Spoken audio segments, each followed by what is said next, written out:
duduk di hadapan Nabi Muhammad SAW. Pentingnya apa? Tidak boleh orang itu salah dengar dari guru. Ngeri loh. Disinformasi. Salah menerima informasi. Gara-gara telinganya jauh dari gurunya. Gurunya ngomong A, dia dengarnya B. Gurunya ngomong C, dia dengarnya Z. Bahaya. Makanya kita harus pinter-pinter menyaring informasi.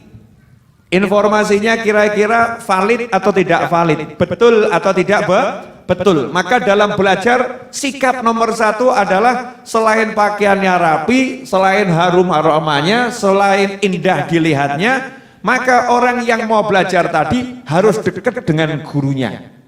Dekat dengan gurunya. Tujuannya apa? Ucapannya bisa didengar dengan jelas. Kemudian raut wajahnya itu ketika berbicara kelihatan jelas. Kadang-kadang itu guru ngomongnya keras, tapi raut wajahnya senyum. Lah muridnya duduknya di belakang. Gak lihat raut wajah gurunya. Begitu pulang ditanya sama temennya, tadi pengajiannya bagaimana?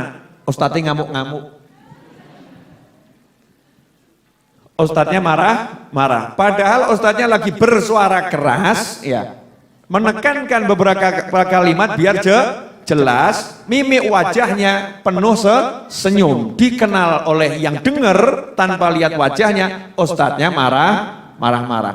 Salah informasi yang diterima. Karena itu penting untuk melihat wajah, mendengar ucapan sehingga hati bisa bersatu. Ini cara belajar ahlus sunnah wal jamaah.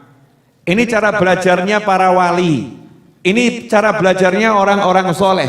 Orang-orang soleh itu kalau belajar bukan sekedar dari hati ke hati, tapi dari wajah ke wajah. Karena kalau wajah saling memandang, nanti hati juga akan saling memandang. Karena itu kalau kita lihat sejarahnya sahabat radhiyallahu taala anhum ajmain, tidak ada sahabat itu yang di hadapan Nabi Muhammad SAW merasa dirinya tidak dilihat Rasulullah. Semua merasa saya yang paling dilihat Nabi Muhammad SAW. Rasulullah ngeliatin saya toh, nggak lihat yang lain. Sampai seperti itu loh. Saking Nabi melihat sahabat, sahabat lihat Nabi Muhammad SAW. Nah ini penting, berarti melihat itu penting. Karena itu kalau di pengajian jangan merem. Biar khusuk beb, saya merem. Turu. Lama-lama ketiduran ya. Lihat gurumu. Ya, lihat yang ngajar, itu penting. Terutama khutbah Jumat. Khutbah Jumat ini kalau nggak lihat khotibnya, Masya Allah. Anginnya seperti sekarang semilir, jamnya jam qailulah ya. Kan jam tidur sejenak, jam ngantuk. Kemudian ya belum sempat makan siang, lapar, dengar khotib. Itu mesti kita ini, yang masih banyak setannya kita ini. Allahumma khotibnya jodoh-jodoh. Ya Allah, mudah-mudahan khotibnya gak panjang. Khotibnya cepat rampung. Makanya saya punya teman di daerah mana itu ya? Itu loh, Belitung. Daerah Bangka Belitung sana tuh yang harus nyebrang laut itu ya. Beliau mengatakan masjid saya ini kalau Jumat rame. Insya Allah salah satu masjid terame di sini. Saya nanya, kok bisa kamu Jumatan masjid yang terame? Gimana resepnya? Gampang, Bib. Sholat Jumat di sini, sholat Jumat tersingkat. Masya Allah. Sholat Jumat tersingkat bagaimana? Khotib itu hanya baca rukun sama satu hadis, selesai. Bisa ditiru itu ya. Ya, baca rukun ya sama satu hadis, selesai. Akhirnya masjidnya laris.